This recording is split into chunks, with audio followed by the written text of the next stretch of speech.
Hi guys, welcome back to my channel. இன்னைக்கு நம்ம வந்து இட்லி தோசைக்கு தொட்டுக்கிற மாதிரி ஒரு வெஜிடபிள் கடப்பா பண்ண போகிறோம். அதுக்கு என்னென்ன சாமான் வேணும்னு பார்க்கலாம். இது காய்கறி வந்து பேசிக்காக வந்து கேரட், உருளைக்கிழங்கு, கத்திரிக்காய், முட்டைக்கோஸ் இருந்தால் போதும். எனக்கு காலிஃப்ளவர் இருந்ததுனால நான் அதுவும் ஆட் பண்ணியிருக்கேன். கத்திரிக்காயில் சின்ன சின்ன துண்டு கொஞ்சோண்டு காலிஃப்ளவர், அது ஒரு சின்ன உருளைக்கிழங்கு, தக்காளி ஒன்று, ஒரு 4 பீன்ஸு, இஞ்சி, பச்சை மிளகாய், 6 எலுமிச்சம்பழம், தக்காளி, கருவேப்பிலை, முட்டைகோஸு. வதக்கிறதுக்கு வந்து கடுகு, கடலைப்பருப்பு, சாம்பார் மிளகாத்தூள் கொஞ்சம், மஞ்சத்தூள், நான் மசாலாவுக்கு வந்து 2 கிராம்பு மட்டும் போடுவேன், கொஞ்சம் வந்து பெருங்காயத்தூள். இது எல்லாத்தையும் வதக்கிறதுக்கு ஒரு டேபிள் ஸ்பூன் அளவுக்கு சன்ஃப்ளவர் ஆயில். இப்போ அடுப்பை பற்ற வச்சுக்கலாம். பேன் ஹீட் ஆயிடுச்சு. இப்போ அந்த எடுத்து வச்சிருக்க 1 டேபிள் ஸ்பூன் அளவுக்கான சன்ஃப்ளவர் ஆயில். முதல்ல கிராம்பை போட்டு பொரிய விட்டுருவோம்.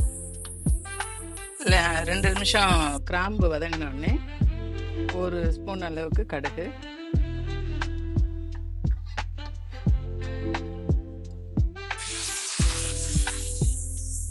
கடுகு பொரிய ஆரம்பிச்சிருக்கு. இதில் வந்து ஒரு 2 டீஸ்பூன் அளவுக்கு கடலைப்பருப்பு,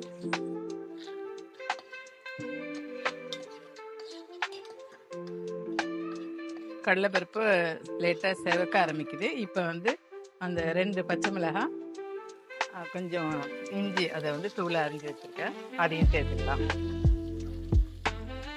ஒரு 2 மீடியம் சைஸ் வெங்காயத்தை தூளை அரிஞ்சு வச்சுருக்கேன், அதையும் அடுத்தது ஆட் பண்ணிக்கலாம்.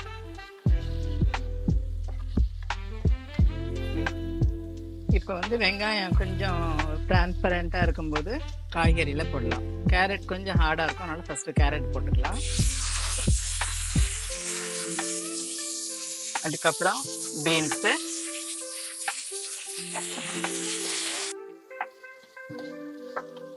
அதுக்கப்புறமா உருளைக்கிழங்கு,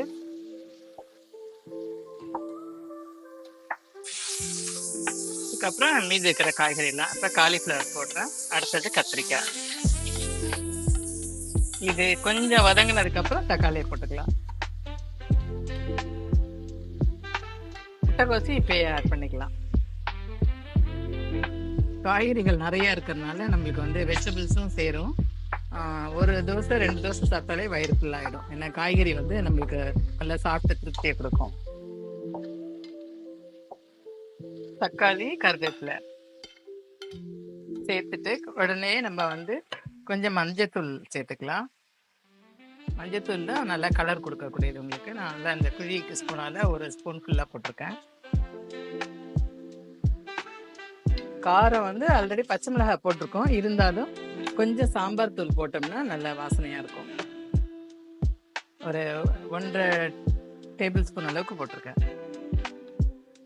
மிளகாத்தூள், மஞ்சத்தூள் இதெல்லாம் சேர்ந்து வரும்போது இப்போ கொஞ்சம் பெருங்காய பவுடரு, அப்புறம் தேவையான அளவுக்கு உப்பு வந்து நான் ஒரு 2 டீஸ்பூன் அளவுக்கு போடுறேன். காய் வேகிறதுக்கு கொஞ்சோடு தண்ணி கலந்துப்போம். ஒரு 1/2 டம்ளர் அளவுக்கு தண்ணி ஊற்றினா போதும்.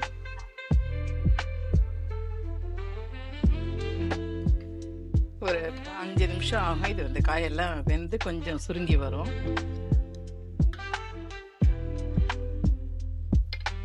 காய் வெந்துருச்சு.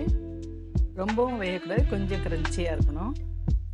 இப்போ இதை வந்து சேர்ந்து வர்றதுக்கு ஒரு டேபிள் ஸ்பூன் அளவுக்கு கடலை மாவு எடுத்திருக்கேன், அதை கொஞ்சம் தண்ணியாக ஆக்கிக்கலாம்.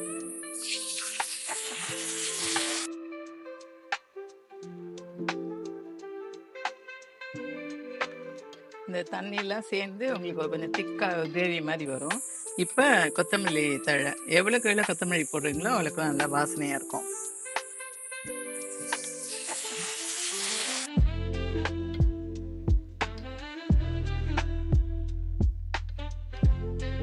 நல்லா சேர்ந்து வந்துச்சு.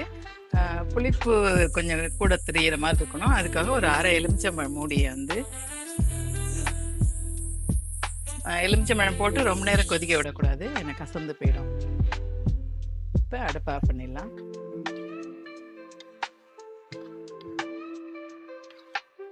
வெஜிடபிள் கடப்பா ரெடியாக இருக்குது.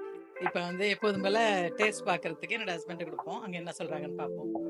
Hello everyone, life time taste ஆகிட்டேன்னா கடப்பா வந்து பேர் எப்படி வந்து எனக்கு தெரியாது. ஆனால் எனக்கு தெரிஞ்ச கடப்பா வந்து ஆந்திர மாநிலத்தில் கடப்பான்னு ஒரு மாவட்டம் இருக்கு. அஸ் யூஷுவல் எங்கள் மாமியாருடைய கைப்பக்கம் இது. Kadappa side dish ready. ஆனால் மெயின் தோசை எப்போ வரும் ரெடியில் டேஸ்ட் பண்ணி சொல்கிறேன்.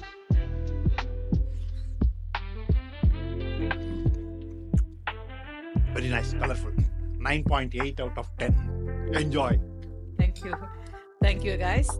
செஞ்சு பாருங்க, உங்களுக்கு பிடிச்சிருக்கான்னு சொல்லுங்க. அடுத்த வீடியோவில் பார்ப்போம்.